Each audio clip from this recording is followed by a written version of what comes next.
right in the middle. So half above it and half are below it.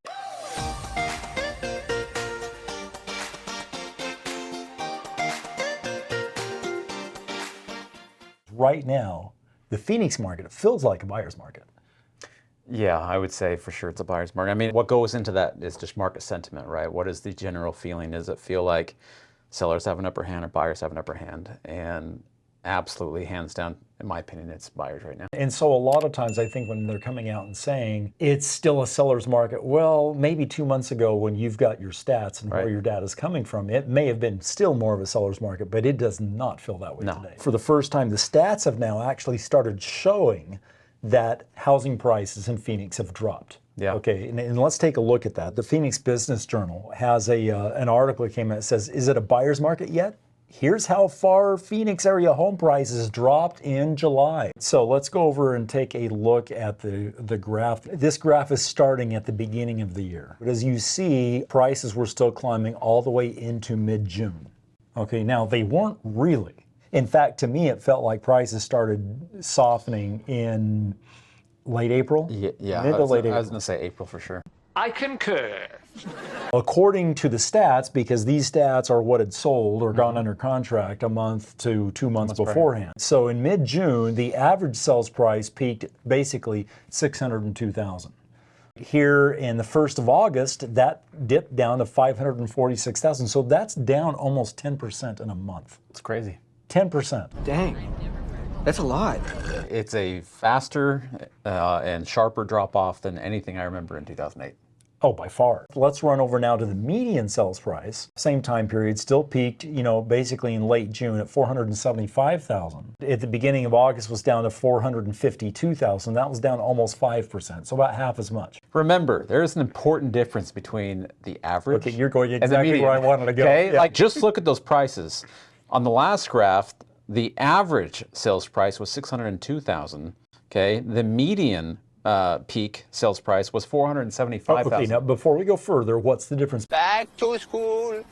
Back to school. The average, take all the sales that occurred over a given time period, add them all together, and divide them by the number that's there. The median is to take all the transactions right in the middle. So half above it and half are below it. Oh, I see. So that's a $125,000 difference. The reason why most people, when it comes to statistical data, prefer to talk about median is that is a true middle. Whereas the average can be skewed to be much higher than what is reality, or lower, or much lower by the outliers, right? Is there a handful of $10 million houses that sold when everything else is selling in the 400,000s that's pulling that average up?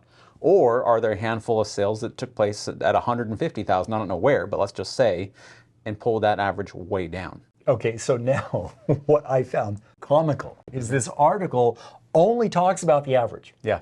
Oh, okay. Because it's more... it's sensationalizing the news. You are full of shit. We did drop, but realistically 5%. Right. Not that 5%'s good. I'm not saying that. Okay. Not at all. But, the news just basically got sensationalized. Yeah. And we're starting to see so many differences in the economy. We're not dropping off the face of the cliff. People aren't being fired right and left. Just like mortgage rates didn't really know where things were going to go, so they overreacted, and now they're kind of settling down a little bit. Buyers, yeah, there's plenty of people that cannot afford homes, but there's a lot of people just sitting on the sidelines waiting to see where it settles. We are showing signs of settling now all over the place, and as that occurs, I think you're going to see more buyers feel more comfortable entering the market again. And even right now, for instance, with a couple of listings, and I've been showing one of them quite a few times over the last week, and this is a great house, offering a 2-1 buy down, and I can't get anybody to pull the trigger on this house. Anyone? I think a lot of these buyers are starting to think, well, there's a lot more houses available. I'm looking, but they're just hesitant to even pull the trigger. Mm-hmm. And my guess is what's going to happen in a couple of months is all of a sudden people are going to realize interest rates have stabled. There are more houses on the market, so buyers are going to again start coming out of the woodwork, and they're going to find themselves, I should have bought in July. Yeah. I should have bought in August, because now there's people fighting for houses again, and they're not right now. He waited too long to make his decision. I don't think you're far off. I mean, we don't have, again, a crystal ball, as we've said several times, but that's really what the feeling is right now. The trajectory we're on cannot sustain itself for too much longer. So as things start to normalize, over probably the next 2 to 3 months is what my guess would be, buyers will start entering in. Now, how fast they'll start entering in, who knows? But it will start to find a bottom for where prices are going to come down to. It will start to find a top for where rates are going to go up to, and we're going to find we'll some find a new normal. New Yeah. normal.